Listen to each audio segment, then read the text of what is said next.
Hi again, everyone. Pardon any background noise. I'm recording from my office on the downtown campus, and which unfortunately looks right out over I-65, and it seems to be. I was trying to hold up until traffic got a little quieter, but it doesn't seem to be happening today. So we just talked about character, and now I want to talk about. Excuse me. Now I'd like to talk about setting. So I'm going to share my screen again.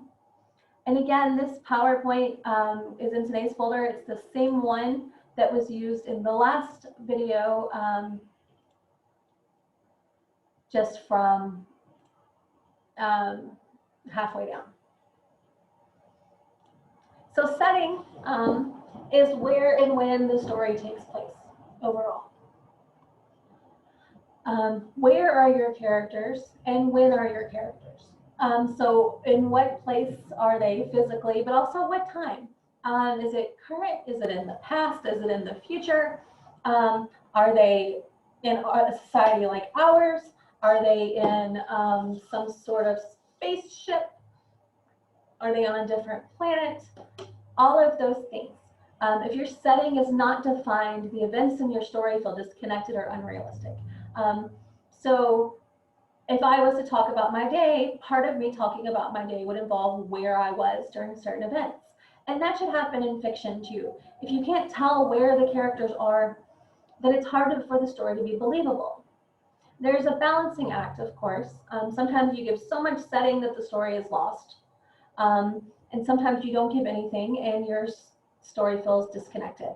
One of the things I've heard that makes it a little bit more easy to understand is this idea of scaffolding. When you're building a house, you have that seeing the construction of a building. You see the scaffolding that construction workers have to stand on in order to raise the walls and things like that. Your setting is the scaffolding for your story. It serves the story and it kind of gives it its bones, its place for the events to unfold. One of the things to think about too is to consider how might events change based on where they are. And it goes along with character too, because we experience the world in different ways based on who we are. Those kinds of things.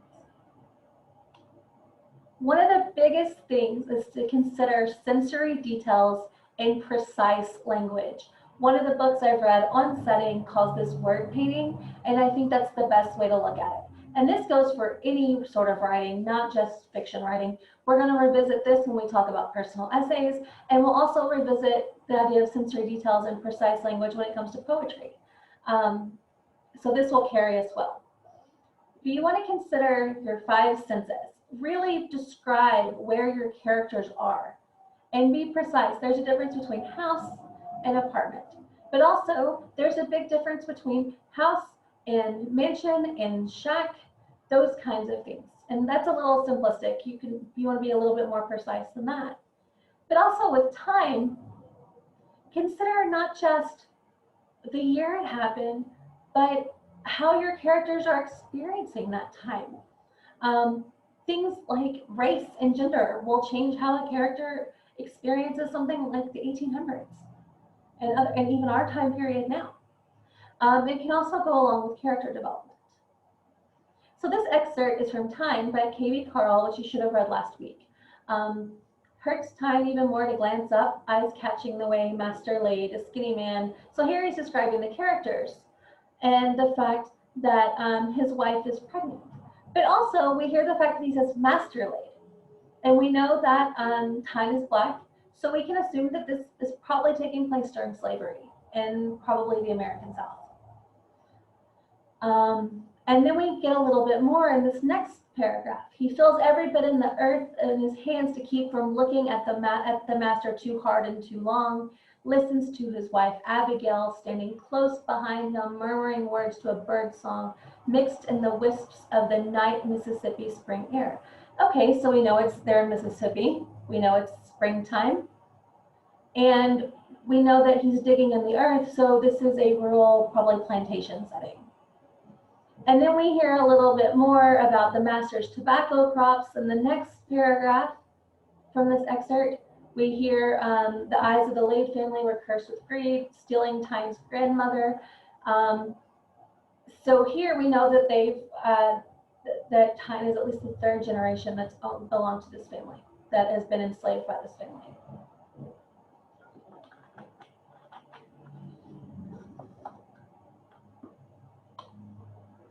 Something else to consider is choosing which details to tell.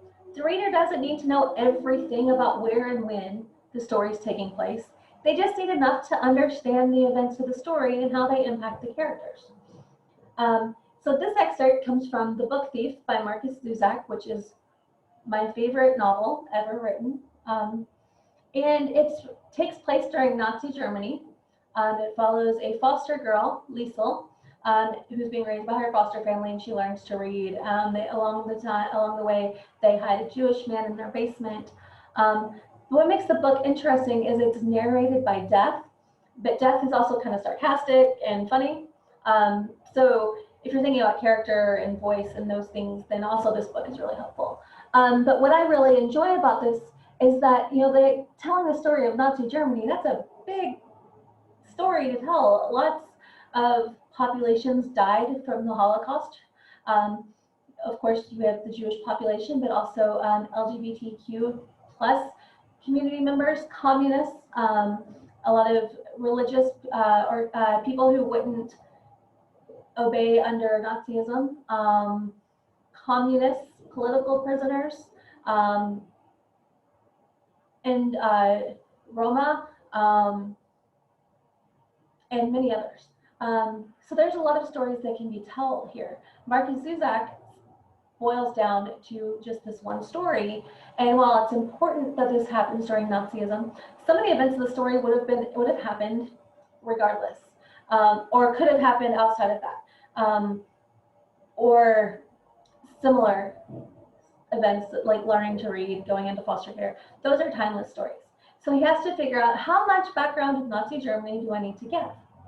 And the way he does this is through his narrator, Death, who gives details, bits and pieces throughout the story. And this is from the first chapter, where he talks about, he says these beautiful details. The last time I saw her was red. He's talking about the book thief, Liesel. The sky was like soup, boiling and stirring. In some places it was burned. There were black crumbs and pepper streaked across the redness. And he talks about how earlier there have been kids playing hopscotch in that very same place. But now, those are just echoes. Excuse me. And now it's too late. So we hear sirens, cuckoo shrieks in the air, but it's too late. So those are warning sirens, probably from bombing. And then he describes, within minutes, mounds of concrete and earth were stacked and piled. The streets were ruptured veins. Blood streamed till it dried on the road, and the bodies were stacked there, like driftwood after the flood. Was it fate or misfortune that glued them down like that? Of course not. It probably had more to do with the hurl bombs. So we know it's a small German town. We know the ash is falling heavily, and we know this is during war.